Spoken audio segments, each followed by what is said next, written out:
truth, the lies, and politics. Informative, educative, and analytical. Getting to the real issues that affect an ordinary individual in areas of leadership, governance, social, and economy. The truth, the lies, and politics. And we do welcome you to the Truth, Lies, and Politics here on Spirit TV. And this is a dynamic space where ideas collide, opinions ignite, and perspectives are challenged across the table. My name is Paul Eki, and I'm super delighted that you are connected, and we are going to have a wonderful time together. Now, I'm going to be introducing a few of our guests in studio as the others still arrive, but we do have a message or an interview we had for a gentleman who was born 5 years before independence. Now, tomorrow is Independence Day. We're celebrating 63 years of independence. And so, right before I dive into the conversation with my panelists in studio, we do have this interesting conversation. What was the life then? Then, what was Uganda like then? And then, what we see in the future. I call for this video as we do get ready to, introduce our guests. Please enjoy, and then you'll let us know your takeaways and your thoughts on this video. Washington Kagwa Sebina. In 1958, on December 7th, I remember the day, they told me, yeah. I had no experience, but I can relate to the experience of the times because there are written records about the political agitations that were happening in the country. I was born towards the end of the colonial era. So our parents were being tossed to and fro by political players. Primarily there was Ignatius Musazi, and then there comes Milton Obote, there's Ben Chiwanuka, and then we Bagandas they were so devoted to the Kabaka Eka, and all these forces were combining to look for self-governance. Now they had to compete against each other. So I was born in that turmoil. I did not experience it because I was a baby, but I grew into it, so I understand the dynamics. One of the things I remember vividly is the 1966 crisis, because the palace was invaded by the army, by the instructions of the prime minister or the then president. He had assumed presidency. And I remember, yes, my father driving us from Boyogere, where we reside, to somewhere in Ibuaya, that is in somewhere there in the villages behind Entebbe, to hide us from the crisis. Now, as we climbed Namilembe Hill, he could point us to the Lubiri and we could see the smoke rising. So I saw that. And I remember the special force Land Rovers, which used to roam the streets with their soldiers on top of the, the bonnets, and holding guns like that. To a child like me, that was amusement, but our parents were panicking and saying things are not all right. So I have that recollection. Yes. One thing I remember, the celebrations began to be annual. So there will be the pre-Independence Day. There will be, we call it tattoo. There will be trooping of the colors. These are fireworks and other things in places. And then the next day will be the Independence Day. And they will make a display of floats. Business, industries would, parade their floats. So I came to see that towards the end of the 70s, at the early 60s. But I didn't understand the politics of the day. So we are not really, as young people, we knew one thing. There was a terrible man called Obote who had overthrown the Kabaka, and that's what we knew. Yes. There's something I've been thinking about, let me say it. Humans have got a good way of knowing what they don't want, but they have a poor methods of how to get rid of it. And they also have a good sense of what they want, but they have a poor way of bringing it into establishments. So they always fleeing from one side of the extreme to another extreme, being excited on this and then later on getting disappointed. I remember when there was the first takeover, military takeover in 1971, there was great jubilation across Uganda for 366 days. And there's a documentary recorded to that, the first 366 days of Idi Amin. We were celebrating. Now, few years down the road, we were crying. So we have never had a smooth ride politically or nationally. And the idea of independence is a fiction in our minds. People don't know what independence is. We have the day and then we celebrate and it's over. And then we go back into our miseries. And then another year comes, we say independence. So people don't really know whether we are independent or we are still dependents. Independence, I want to give it a picture of a child born from his mother's womb, if he's a male. Primarily there's a dependence that child depends on the mother within. But on the day he's born, there's even the umbilical cord is cut, and then he is quite independent of the mother. But he remains dependent, or there's an interdependence that is created. Now people don't understand that. When we were given self-governance by the British, the umbilical cord was cut and Uganda became independent. Even the president then could make his own decisions and Britain could not violate them. Amin took over power because we are an independent state and foreign governments recognized the government and we received Amin because we were independent to receive whom we want. When we got tired of him, we wanted him out because we were independent. Tanzania could not invade Uganda to overthrow Amin because we are an independent state. So we have that independence, but we don't understand what it really means. It doesn't mean moving away from interdependence. We still have relationship with Kenya, Tanzania. We are interdependent, but we are an independent nation, and we have been exercising that. Of recent, the president here stood his ground and said, away with this GNLD, what they call it? LGBT. He said, no, we don't want it here. If we were not independent, he wouldn't have the capacity to say that. Those who have rule over us would say what we want, but now we can say what we want. That, to me, that's the meaning of independence. We can make our independent decisions, suffer for it, or benefit from them. Yeah. Oh, that's a good question. Now, there are fundamental similarities. Like I've explained, people know what they don't want, but they don't have articulated ways of getting rid of it. And they have a good sense of what they would want, but they don't have a structured way that can achieve it sustainably. So from 1952, pre-independence, to 1982, we have had 10 leaders changing. First Ignatius Musaz, then Obote, then Ben, then Kabaka Yeka, and then we have Obote ruling the nation, then we have Amin, we have Rule, we have Paulo Mwanga, we have Rutwa, and then we have Obote again. 10 in the 30 years, we experienced 10 leaders. Now, the fundamental thing I've observed in the last almost 40 years, we have had one leader. That's 30 years, 10, 40 years, one leader. And you know the reason?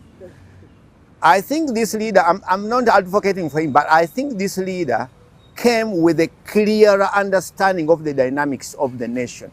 We need to craft our own way of leading ourselves. We cannot rely on foreign policies and democracies. They don't work. So what works here? He's so pragmatic. He knows, he studied what works and what doesn't work. And he found a way of getting rid of what he doesn't want and a way of sustainably is establishing what he thinks can work. And he has got proof of 40 years. No army coup. No. The bad thing is that the only leader, but that is, to me, that is a story. That's what is quite different from the previous, the pre-independence and the post-independence. There's going to be an emergence of a new understanding of the word leadership, the dynamics of leadership. Now we wanted political parties. We are now kind of getting fed of the political parties. So we are pushing away the Western ideologies and adopting our own kind of things that work here. So in the next 5 years, we'll be having different leaders and a different kind of people. They are not just there to vote. They know what they want. So Uganda is going to change from the Western ideologies and become real Uganda and find solutions, local solutions to our local problems. The things which come from abroad, they are tailor-made, but they cannot fit us all.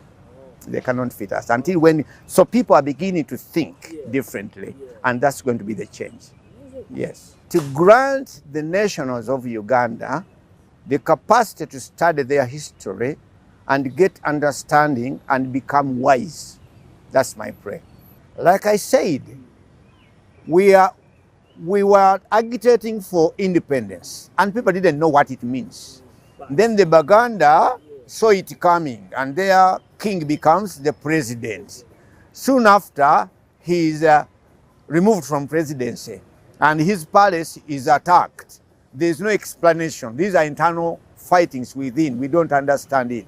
And then he is exiled and eventually dies in exile. Not only that, some members in the political parties who were against the Obote regime were imprisoned. By then, he just puts you in prison. So there was a lot of misgivings towards this man who was actually trying to do his best. But like I said, people know what they want, but they don't have a structured way of achieving it sustainably.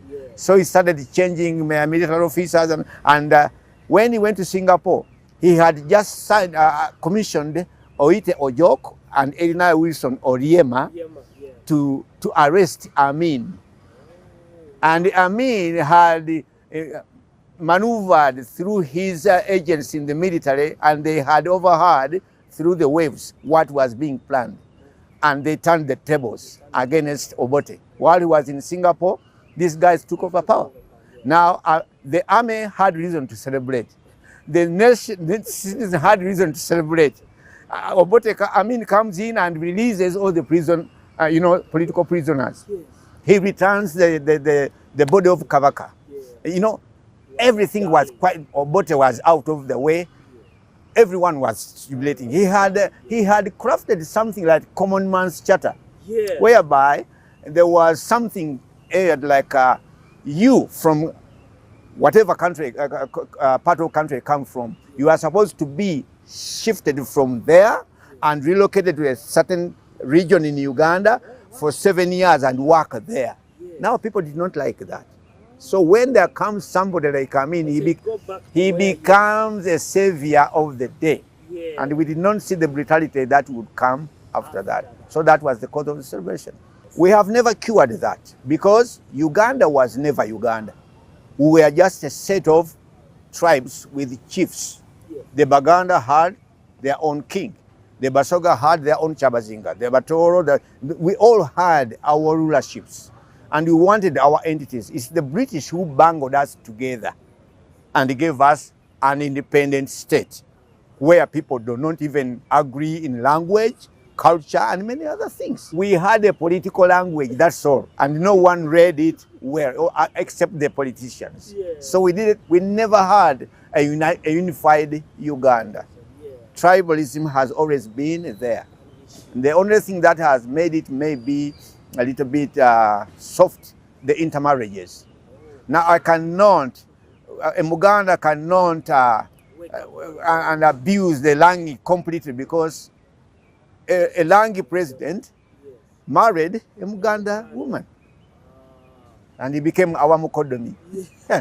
Now we cannot malign the people from the West because we have given them our children, or they have married we have married their own daughters.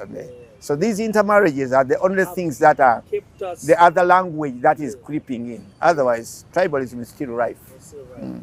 I understand in the times of the Ignatius Musas, they were looking at the unfair distribution of wealth. The British were favoring the Asians to do business for them. For them, they are political. So the trade unions started from there to fight for equality and relevancy. And when they were quite strong, and when they kind of won the day, we were left with business as ascribed by the British. All right, and we do welcome you back from that exclusive with Pastor Sevina Kagwa, and is a gentleman who was born 5 years right before independence. So he experienced the initial part and a few years after the independence, the euphoria and the excitement. We'll bring you more of such conversations, during the days and even during the celebrations of before and after. But I do welcome you back to The Truth, Lies and Politics. You can be a part of our conversation on our socials. That is on X, on formerly Twitter, on Facebook, and on YouTube. That is at Spirit TV UG. Please feel free to leave a comment there, ask a question, and we'll be glad to entertain those comments and questions. But Uganda turned 63 years since independence. That is 63 years since the Union Jack was lowered down and the black, yellow, red Ugandan flag was raised. And of course, this was met with lots of celebration, lots of euphoria. But the big question, tonight is at 63 years, is Uganda truly better than it was before the colonial rule? Or we have simply changed the hands that hold the stick? Quite a provocative question, and we've also had governments come and go, some in different ways, ballot by the gun. We've seen roads, we've seen schools, we've seen industries, and the rise of technology. But we've also seen corruption, we've also seen poverty and politics that often feel like a deja vu. And so, are Ugandans freer? Are Ugandans wealthier? And are we more united today than we were in the past? Or have we just modernized our struggle? Well, tonight joining me on set, gentlemen who are able to the task. We have a former intelligence officer, but also a political analyst on the show. That is Mr. Charles Romushana. Good evening and welcome to the show. So you can have a quick one and then we shall move on. The Almighty God of all creation is great and exceedingly merciful. Yes, sir. The message I have for you today is just what it says, stay on God, stay alive. Rest in the Lord. That is it. The devil is lurking around. Prodding like a lion. Yeah. All right. Stay alive so that you don't fall. Wow. Thank you very much for that short and brief, to the point. Thank you very much. Next to him is a gentleman who is making his maiden appearance on The Truth, Lies and Politics. And we're excited to have him on the show. He is a business and political strategist. That is Mr. Egesa Leonard. There's also Ronald somewhere there. The order sometimes... It is Ronald Leonard. Ronald Leonard. Egesa Ronald Leonard. Welcome to the show, and we are happy to have you.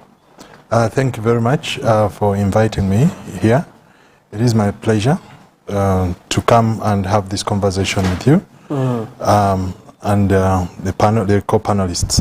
Yes. Now, sometime last year, I think on Independence Day, yes, I happened to be at the Sheraton Kampala Hotel, or Sir Apollo International Hotel. Then?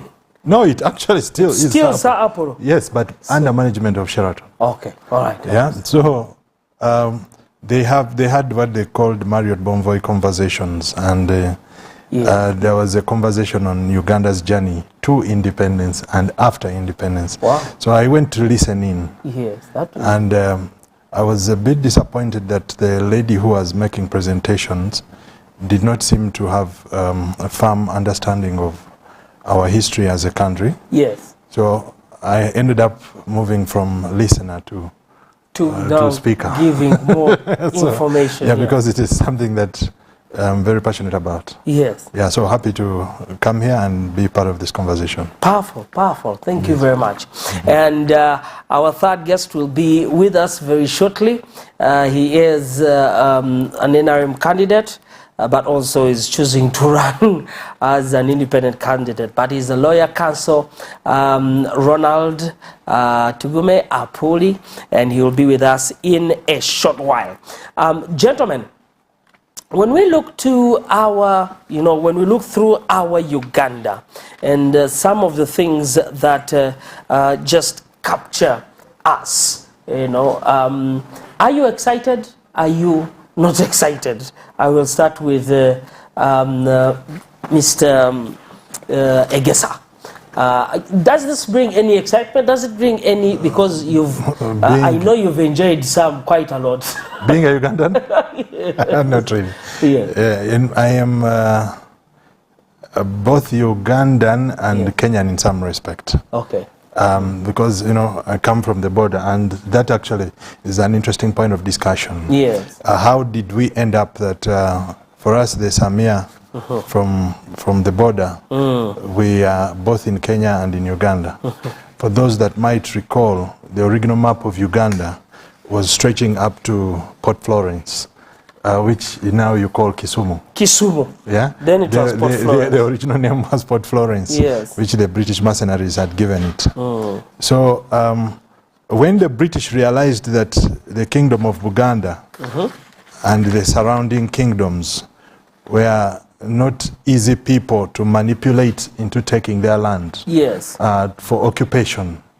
So the British realized they couldn't have the kind of occupation in this area that they had in Kenya, in the Kenya Highlands. Yes. Then they decided to reduce the size of Uganda.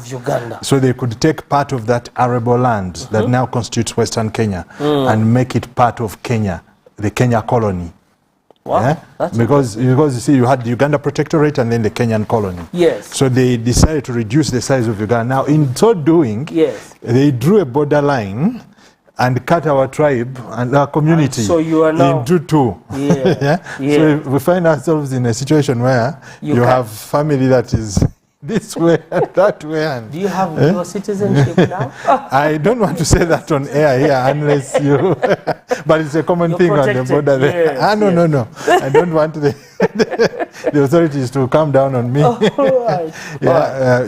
But so that, having said that, yes, I think that the two countries were which quite critical in the life of my family and my community, yes, have gone on totally different paths. Okay. The Uganda has not been on a perfect path. Neither has Kenya been, but at least the Kenyan democratic experience is more promising, if you could put it that way, than the Ugandan democratic experiment. So we have had a lot of upheaval in Uganda, which, of course, set the country back. Having said that, yes, one of the things that make me very proud as a Ugandan is I think we have the best weather and the best food. So when I go out of the country and I am coming back, those are two things I'm looking forward to. Best weather, best food. Best food, natural organic food, and the best weather. Where I can do without this. all year round. Yes. Yeah, so it's those are the two things that I love about it. The biggest challenge, I think, has been on the question of governance. And I think that's where most of our discussion might end up We'll going. be looking, yes. Because governance fits in all, it speaks into all other spheres. Yes. Of it. But I would like to move to Charles. Charles, there are two questions. One is around whether after 63 years we have, or are close to achieving the dream from 1963, or, we are just continuing the journey of that dream of 1963, of achieving that independence. So what is independence? In relation to colony? All right. First and foremost, you have to have a state. Right. So the Palestinians don't have a state, though some countries have recognized the state of Palestine. The state of Palestine, yes. But it's basically it's not a state because you don't have the Security Council resolution. South Sudan, yes. It got a state. Now, when you have a state, Right. And I'm assuming that those who are watching us appreciate the definition of a state. Of a state, yes. Because you must have a people, you have a polity, the bound, and then you have the authority over that polity, over those people in a given polity. Now, the question now is, when you have a state, who decides for you? Do you take decisions yourselves, or somebody else takes those decisions? And that brings in the second element, who is the sovereign. So some countries, I think Australia and even Canada, Australia. yes, the sovereign is the King of England. That is the sovereign authority. The sovereign, yes, where decisions are made. So in our situation, who was the sovereign? The sovereign was the Parliament and the King of England. So therefore, the struggle was to have our own Parliament and therefore have sovereignty. Yeah.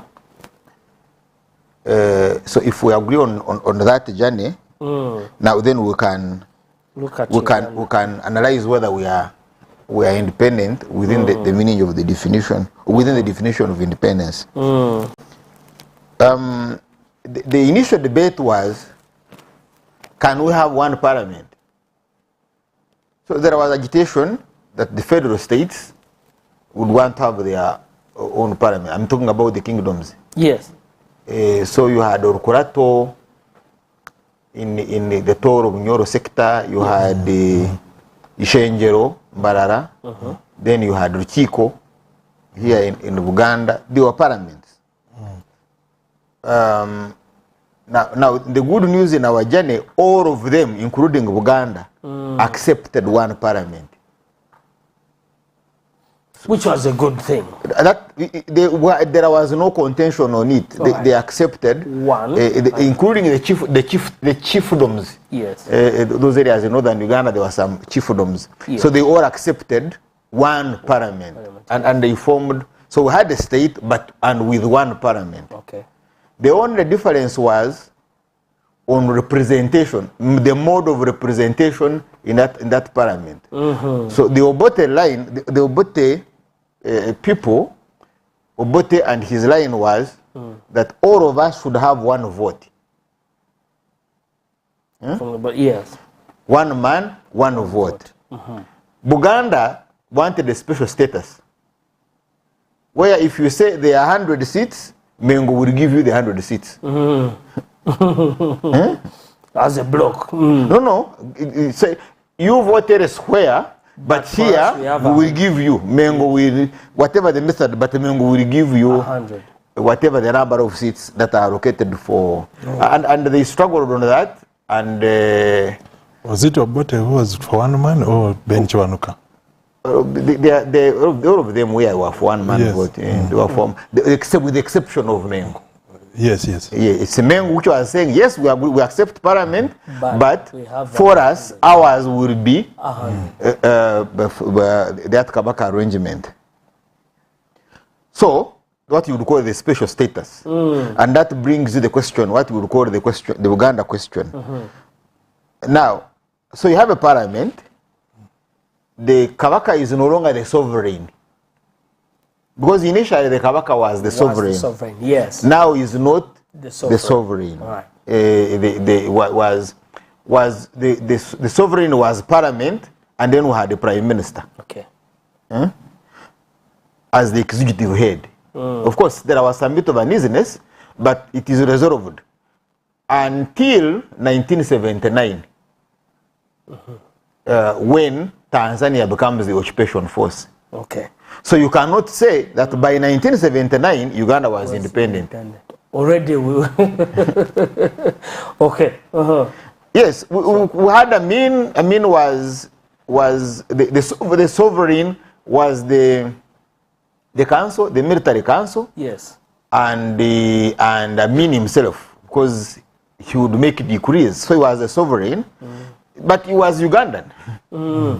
And so I cannot say that the sovereign were the people. Were the people. It No. was just the individual. It was the individual and the military council. Yes. Now in 1980 is when now we lose independence. Okay. In 1979 is when we lose independence, and when we had the Nyerere constitute the Mosh Conference. That's when we actually lost. Independence. Yes, because Tanzania became the occupation force. Okay. Right. Right. Because you see, there is that occupation too. there is that misunderstanding to say that you only lose your independence if it is a white man. Namibia was occupied by South Africa. So they were Actually, Namibia got independence from South Africa. a fellow African state. Yes. So, we lost, Uganda lost independence in 1979 because then we were under, it's Obote who determined decisions were made in Dar es Salaam. Okay. And I used to hear Isa, you would hear Rure complain about then we made a consultative. Now, that sovereignty, Yes. which now returned under UPC in 1980, was usurped, was captured by Fred William. Under the NRA. Fred William Okay. and Kagame. These were armed refugees.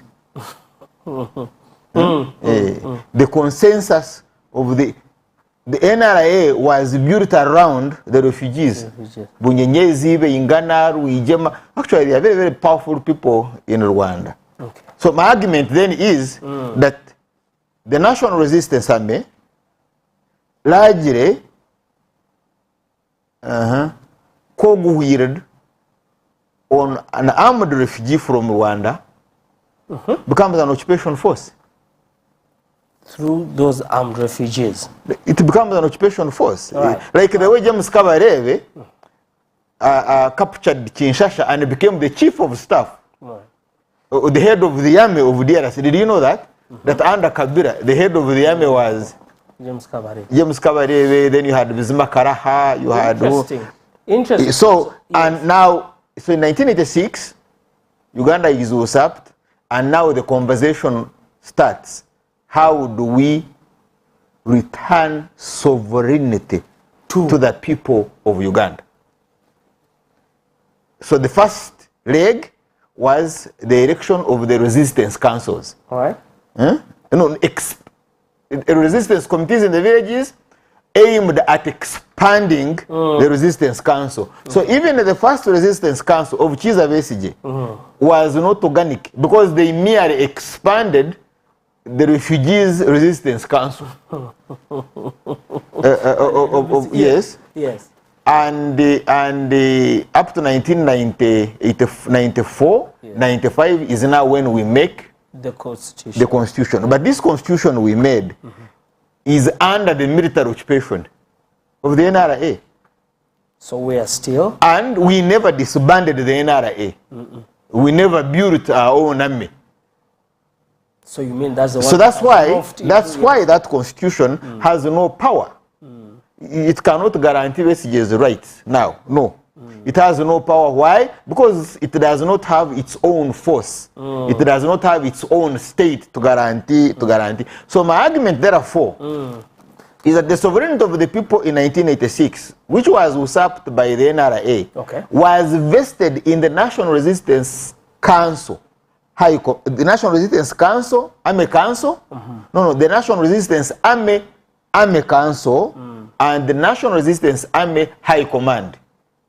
And a good example, the return of traditional institutions and their assets. And the question of federal versus decentralization were decided by the Army Council sitting in Uguru. They were not I'm telling you, we have the Kabaka you have and these traditional institutions. They were never brought by the National Resistance Council. Though expanded, no. They were never brought by CA. No. They were brought by the National Resistance Army Council and High Command, sitting in Uguru. So it was the authority, the power to decide on behalf of the people of Uganda was vested in the NRC, the National Resistance Army Council.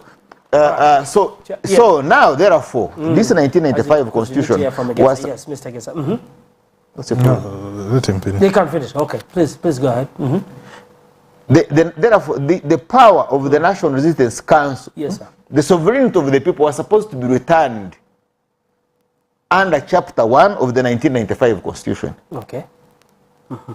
And instead, but returned from the NRA, the National Resistance Army High Command and Army Council, to the people, but it was never. Instead, it was returned to the Museveni family. From the council into an individual family. So now, Museveni family, whether the nucleus or the extended, Museveni, Saleh, Kataha, Mhozi, that unit became more powerful than the original National Resistance Council, National Resistance Army Council, and High Command. I follow through. You do no longer now hear about them. And so sovereignty was not returned. And it has now been sealed. It's now no longer the family, it's now Mhozi. It has even moved from the family to Mhozi now, heir apparent. Yes. Why? The current law, the current military law, vests the authority of the army in the CDF during war. He is the commander in chief. Decide to to say this is a you can read it. A state of emergency. No, not military war. No. I'm saying the power is now vested in the CDF. The CDF becomes the commander in chief. Yes. He can advise the president, whoever the president would be on matters of war. So you see how power now moves. So therefore, the people of Uganda are not sovereign. All right. They cannot determine their own issues through that parliament. No. Decisions are made elsewhere, and Mao now tells you there is some room somewhere. You cannot even have a transition, or cannot have transfer of power through elections. It is somewhere. This one is mere ritual that takes place every 5 years, but it's extremely very, very meaningless. Because you are not sovereign, you don't decide through that parliament. Your vote has no power. If the president says I don't want, he doesn't want, that's it. Yeah. Parliament would obey him. We've not had a situation where Parliament would say no and you see what happens. Didn't they try? And, no, we have not. We have not had where they stood their ground and then you see, but they have been warned severally. The army would act on them by Chionga, by Aronda Nyakairima, by Mr. Museveni, severally. They summoned them who can government, you refused it. To them, no, he gave them, there is a way he described them, and he refused because they are not sovereign. And it was quiet, no follow-up. No, they are not sovereign. We don't have power. So yes. So in line with that, Mr. Gesa, where does that place us as the citizens of Uganda when we look at the 63 years? I agree with some of the sentiments of my colleague. Please go ahead. But I have a bit of a different view. Feel free. On how Uganda has transitioned. All right. First and foremost, the British did not willingly leave Africa. They were forced. They were forced by the changing world order. Okay. Now, so they left in bad faith. So we need to underline that. Yeah? All right. So when they left in bad faith, they resorted to maintaining a grip on our nations or our countries through crookery. Okay. Yeah? And manipulation. So what we have here are caretaker governments. Okay. So now that's why I disagree with Charles when he talks of the sovereign. The sovereign is actually not here. We have a caretaker or a wannabe sovereign.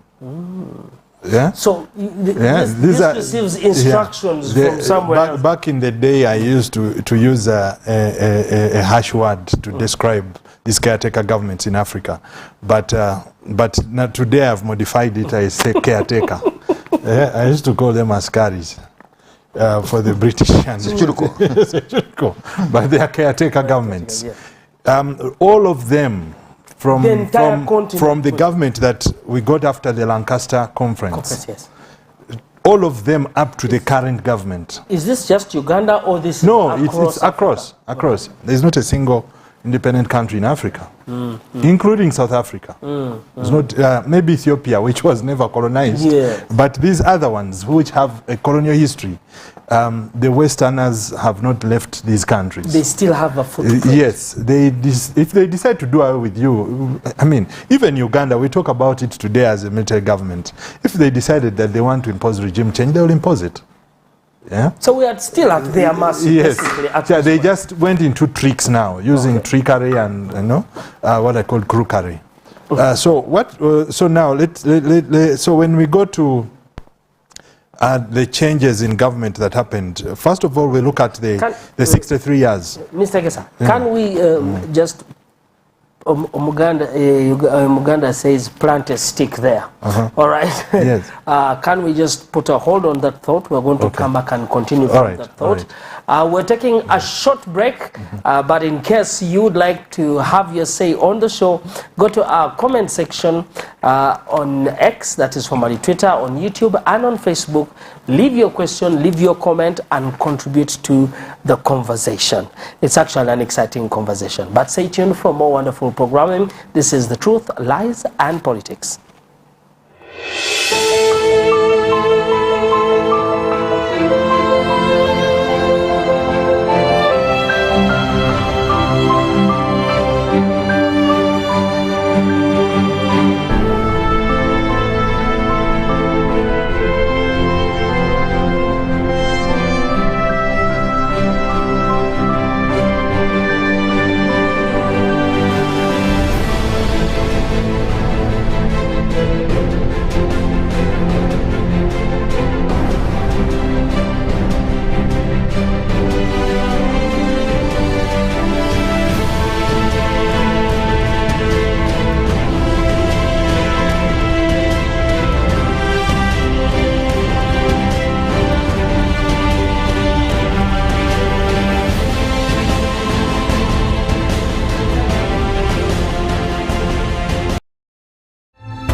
Truth, the lies, politics. Informative, educative, and analytical. Getting to the real issues that affect an ordinary individual in areas of leadership, governance, social, and economy. The truth, the lies,